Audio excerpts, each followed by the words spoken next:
So we come up against tough stuff. There's always tough stuff in life, you know? But we've got something inside that skin. We've got all these little pieces of power, all this potential inside us. Bright ideas, you know, everybody else is sitting in a row and they're saying, yeah, it's blue, blue, blue. And you're saying, it looks kind of purple to me. Because you see things a little bit different. Or maybe everybody else is saying, yeah, it's cool, that's really cool. And you're like, I don't feel like going. It's not, I just don't feel like it. Because we're different. We have different desires, different things that turn us on, and different things that we can contribute to the world, different things that we see and hear than even the person right next to us. You're going to go back and you'll have seen a different person talking than she has. Because you're in the front row and she's in the back row. You're on that end and she's on that end, and you're going to remember one line and she's going to remember a different poem. And you're going to say, I don't remember her reading that poem, because we have different ways of absorbing things, so we hear different things about it. So I want to read you something about our power. I had the pleasure of doing a thing that, don't think it's a curse word, it's not. It's called ekphrastic poetry. Ekphrastic poetry. Híjole, sounds kind of scary, right? But ekphrastic poetry is when you take a piece of art and you write the voice that goes with the art. And a lot of people are used to writing a book, and then they get an illustrator who puts pictures, who envisions what that book looks like, right? We're used to that kind of illustrating. Well, this is like backwards illustrating. This is where the poet writes the words that go with the visual. And there's a wonderful artist, Gata Garate. I don't have one of her paintings with me, but she did this series of 16 mujeres enrebosadas. Gata calls them mis hijas, my 16 daughters, because they're all in rebosos.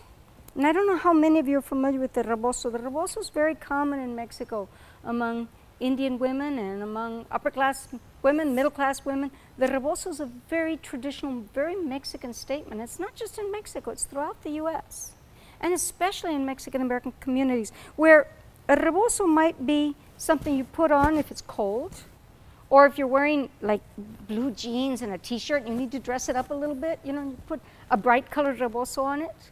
Or in the rural areas in Mexico, the women get very creative and they fold the rebozo and tie it.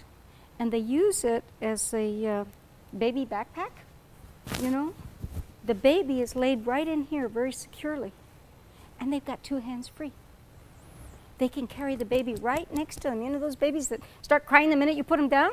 You pick them up, you stick them in the rebozo, and they're happy. And you're still able to work and take care of the other children and use 2 hands. Sometimes they'll swing it back and the baby will be hanging in the back very comfortably. The baby doesn't fall out, ever. Moms make sure they get the right length, a little wider than this, especially if it's a big baby, so that the babies are nice and comfortable right up against the body. They use it to carry wood. Man, they don't have grocery bags out there in the middle of the fields. So they stick all the wood or all the ears of corn or whatever they're carrying in the rebozo and use it to carry. Sometimes they lay it on top of their head and put a water jar on top of it so it'll pad it a little bit. Sometimes if it's raining, they use it as an umbrella. So Gata painted her 16 women. And in every painting, there was a woman in a rebozo, and you didn't always see her face, but you always saw the rebozo. And something about the way the rebozo fell told you whether it was about grieving, whether it was about love, whether it was about power, whether it was about hunger to create, to go and do and become. And so I wrote poems about these. And I'm going to share with you the most recent of the poems, because some of them go back a long ways. This one is the Mother Earth. And the way she paints it, the Mother Earth is holding up her blue rebozo, which is the sky. And her body and her arms are brown, which is the earth. And so Kata had a very traditional take on it. She says, well, it's about Mother Earth, you know. Our Mother Earth takes care of us and wraps us and all this. And I tried to write a poem about that, and it just, you know, it just kept coming out kind of flat, kind of cliche-ish. So finally, I said, I'm going to speak to what speaks to me about this painting. Because when you're writing, you have to be true to yourself, just like when you're living your life. You have to be true to yourself. You have to speak your voice, not somebody else's voice. Writing, when you're trying to imitate the way somebody else writes, always comes out a little tacky and a little bit flat. But when you write from your voice, when you find your voice and you refine your voice, then it becomes powerful and becomes unique. And this is the way I approached it. It's called, You Can Tell We're Related. And it's one woman talking to another. You can tell we're related. I can see it in your thunder and your rumble, your voracious appetite for sweet newness, for bold beauty. The esperanza flowers you put in your hair, the red seeds you hang from your neck, the wanting, the dreaming, the power in your belly. You can see it in the way I'm always building something new, yearning for something more, changing the way things are, guts aching to open waterfalls, tear down walls, plant trees in unexpected places, press saved cositas to my heart. I can see it in your bright dawning arms, wide with welcome, sun rays clear as corn silk slip an extra plate on the table, always room, shield the shivering under your mantle, fold them into growth. In the crisp of autumn's chill, toast them at your hearth fire, celebrate breath, hierbabuena, anise, maíz, canela, cycles. You can see it in the way I quiver, dream, want, grow, my hard-headed terquedad determined to stand strong, free, always building mountains from the crater of my center, erupting revolutions, passions, transformations, the solid rock of my core, the same taste as your soil. I expand, discard, recycle, everything, as do you. You can tell we're related, Madre. I wrap the shroud around my dead to warm them, care for them, memorize them, see them in each feature of the newborn's yawn, and know you will wrap me too some sun-filled day.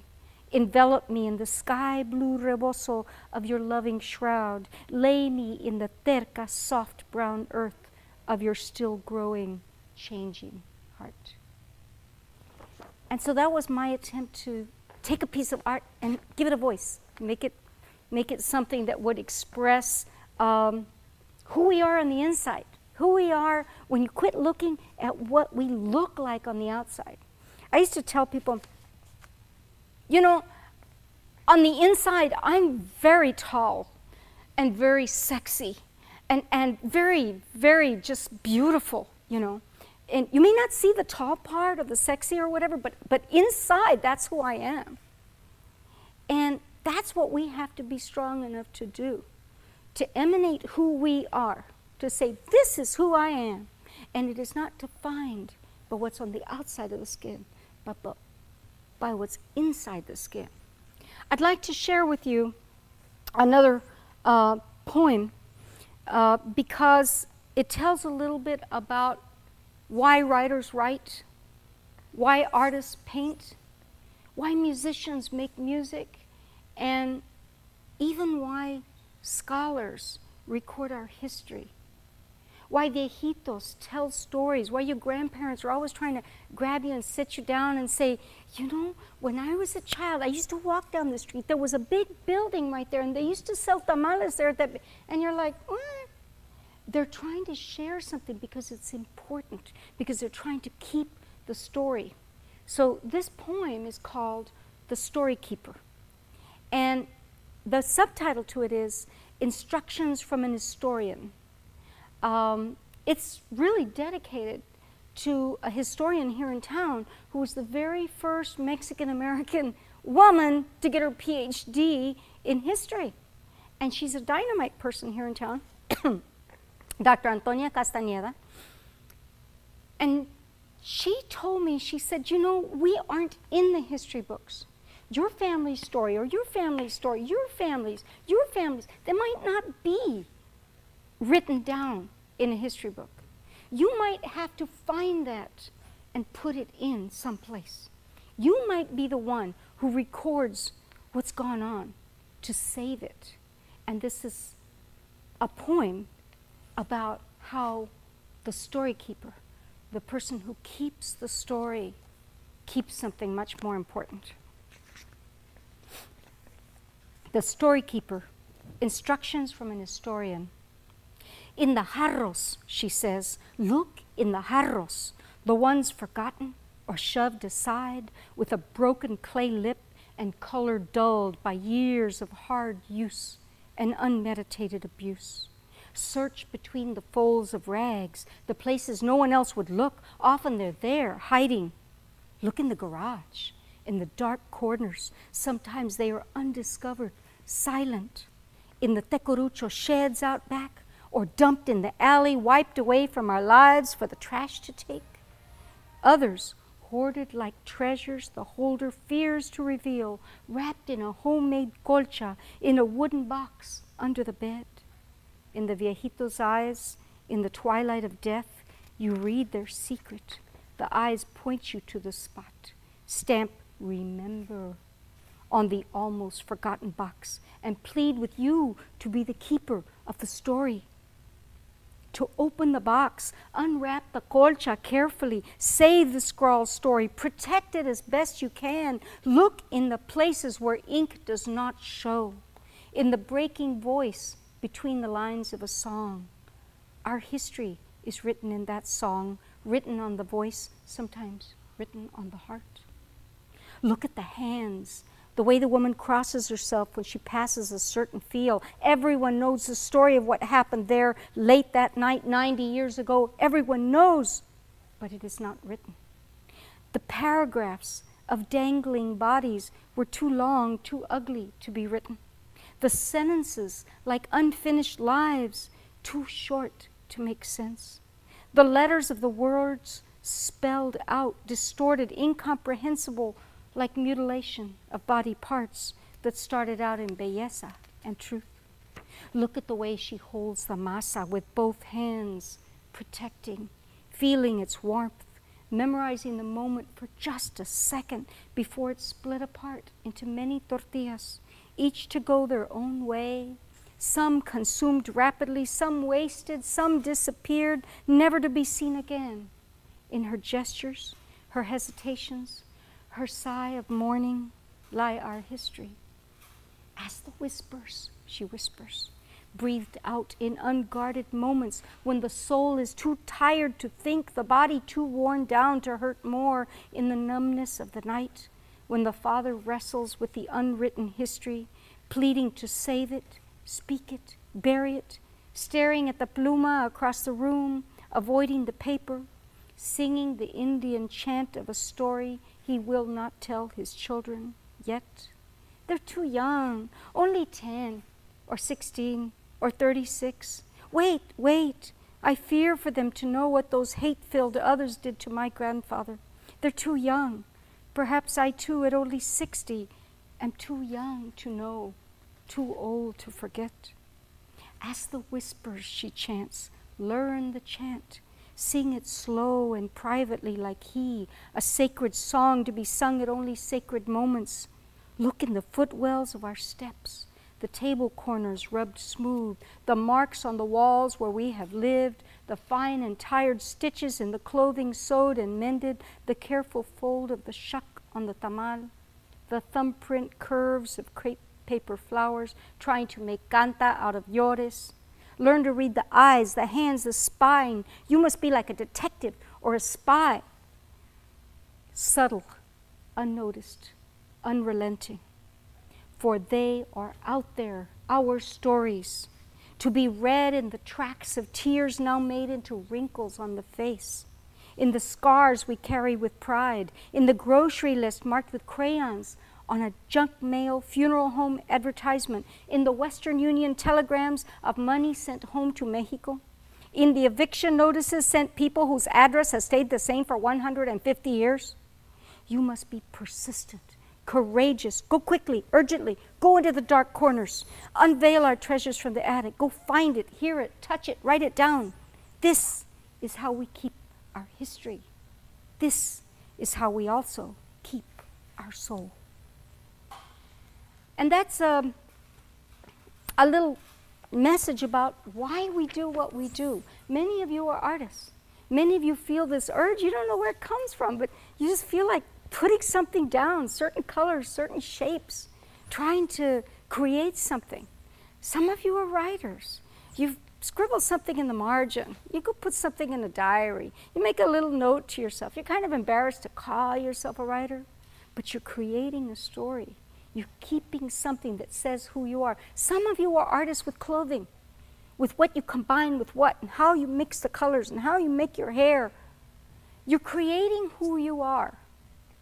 And that who you are is an important reflection in your development.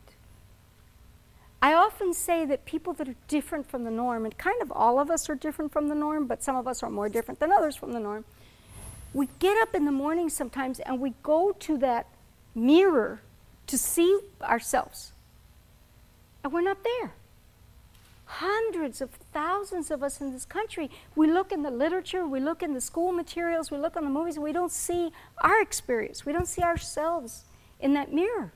And we stand and jump and scream and, try, go upside down, do something to make them see us. And the mirror doesn't show us. We don't find ourselves. And then someday you're reading something and you find something that you go, you mean somebody other than me feels this? You mean somebody else has gone through this too? And all of a sudden you're hooked.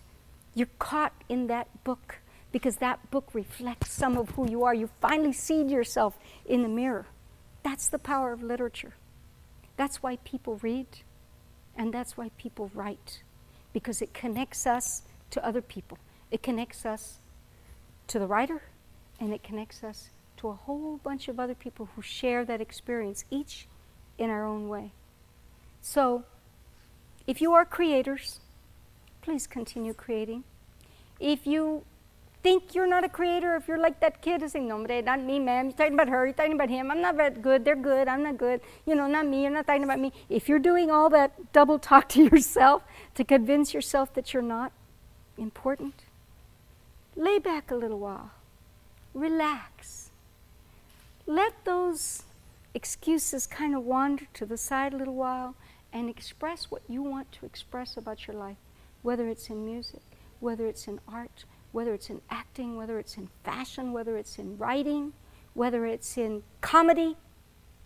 Express what's you, because when you do, you become more powerful. And as you become more powerful, our VIPs, the people who will lead our world into the future, become a more talented, creative, dynamic bunch of people. I'm going to end this with a little story about how I became a writer. Because you've probably figured out by now that I grew up in the West Side barrios of San Antonio, that we were not expected to go to college, we were not expected to finish high school. They thought I was, my principal thought he was doing me a real nice favor when he told me, gee, you got potential to make it all the way to high school. He didn't say through high school, he just said to high school. So he thought that was really cool, that I might make it to high school. And the whole city didn't really think much of my neighborhood. My neighborhood, one of the oldest neighborhoods in San Antonio,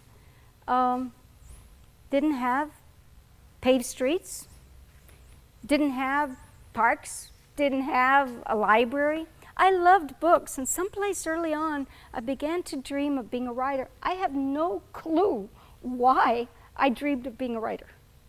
I didn't know any writers. Nobody in my family was a writer that I knew of.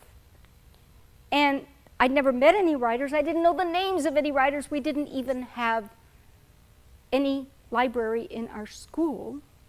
We didn't have many books in our classroom. We had 3 books in my home, one of which was the Holy Bible.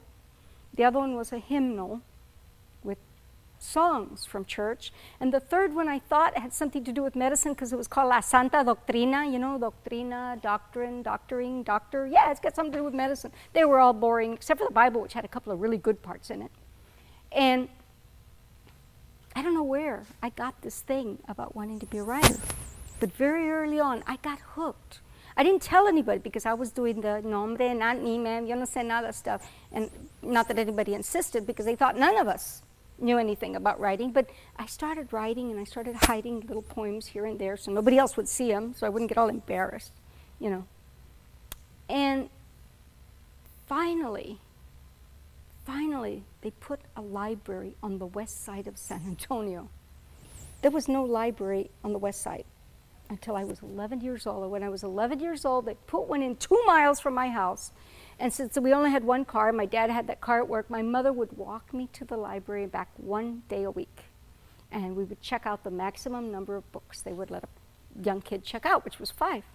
And I would read them through, and then someplace around the 4th or 5th day, I was finished. And there was nothing else to read until, you know, the next Tuesday when we'd go to the library again. So I would sit and twiddle my thumbs and look back at the books and hope that maybe I'd missed reading something in there. Maybe there was a little thing in the back, an extra little story or something. And I'd look through all these books, and there was only one page that I hadn't read, and it was the boring page. There's always a boring page in every book. Right behind the title page, there's a page with a little fine print. And it says boring things like ISBN :0-916-727-10-6. And then it has a publisher and an address and a bunch of little signals and funny little things, kind of like a mathematical equation in fine print. But there was one thing I noticed in reading those pages, because there was nothing else left to read, was that they all said things like Doubleday, New York. Random House, New York. Simon & Schuster, New York. And I began to think that if you wanted to be a writer, you had to grow up in New York. All books came from New York, right? So all writers must be in New York. So that means that I needed to write about the kinds of things that the books were about important places in the world like New York. I had to write about some place like Central Park or the Statue of Liberty, something that counted, right?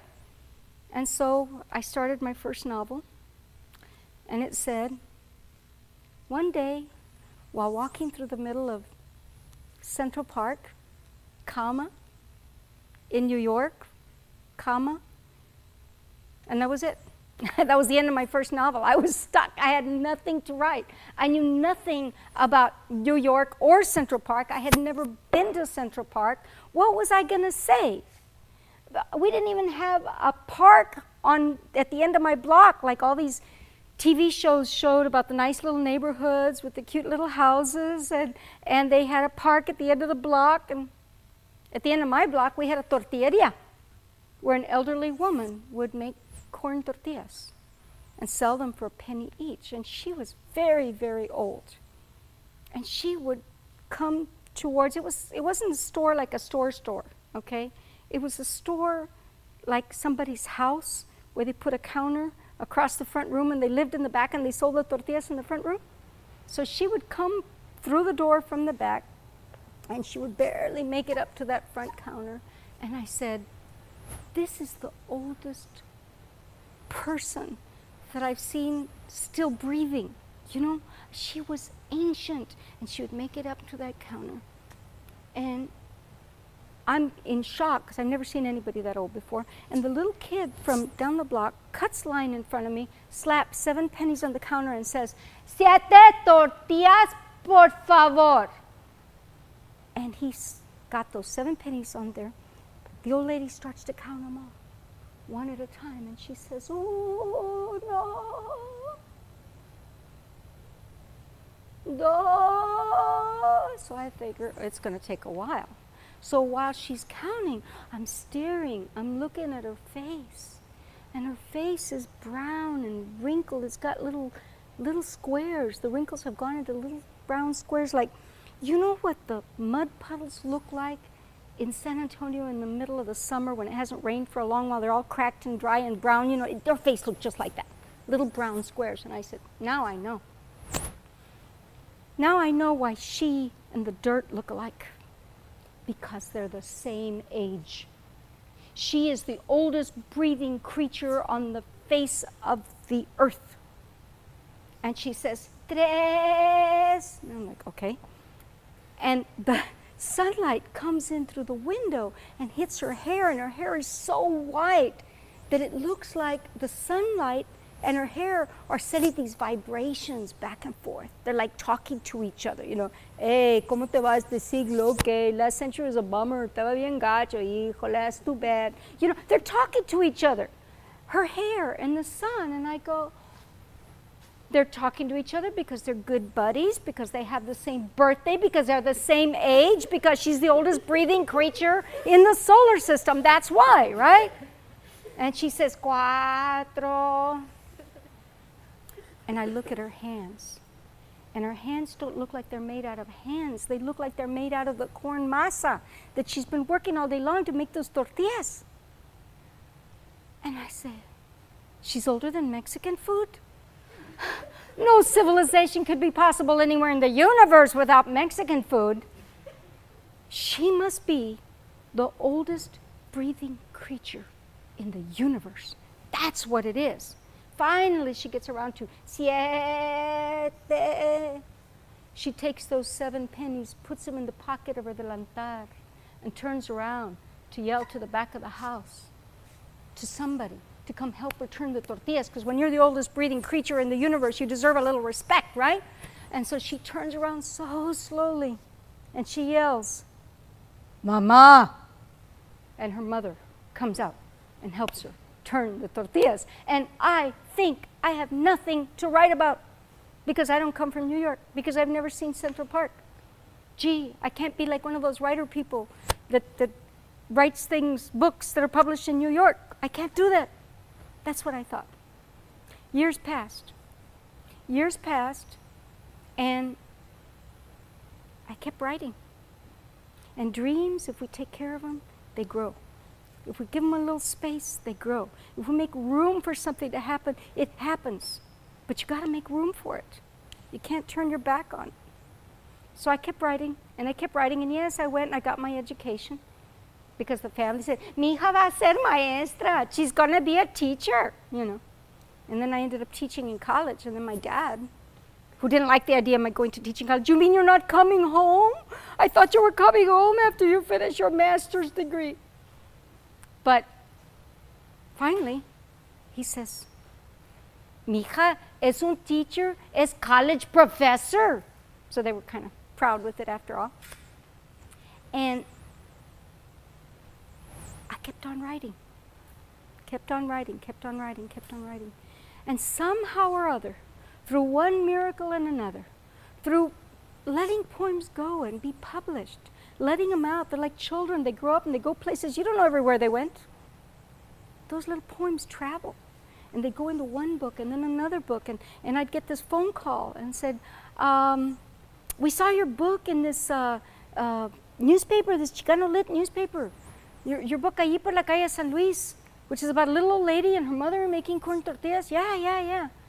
Well, we saw it. We wanted to know if we could use it. We're putting together an anthology of Chicano literature, a national anthology. Sure. Then I get another call from a woman who says, we're putting together an anthology of Chicana writers, Chicana women writers. And we want to know if we could use that little poem that we saw in this other anthology. Sure. And they publish it.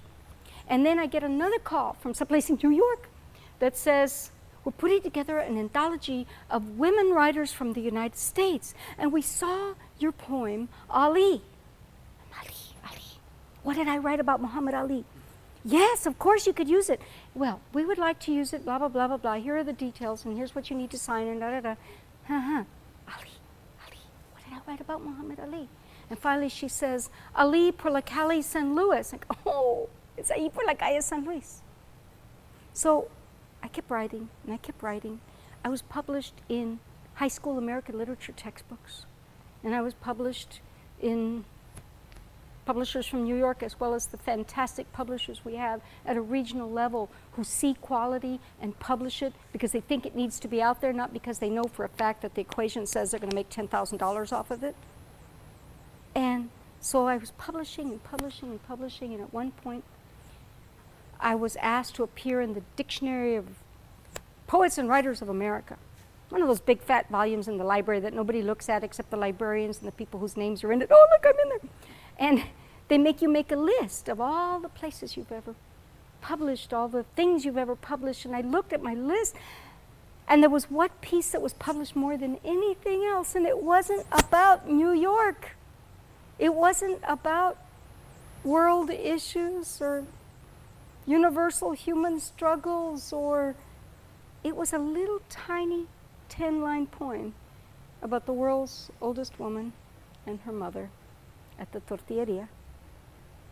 Now, you might think that if somebody wants to be a writer, they either have to come from New York or on a block with a tortilleria at the end of it.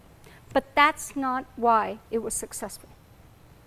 The truth of the matter is, it was successful because that poem was written very authentically. It was my voice. It was written based on my experiences, on who I really was. And the truth is that your best, your brightest, your most dynamic, your most creative, your most fantastic leadership, innovation, dynamic thoughts, creative art, all of the things that you have to contribute don't come from being like everybody else. They come from being who you really, authentically are. Just the way you are, inside the skin that we're in. Thank you very much.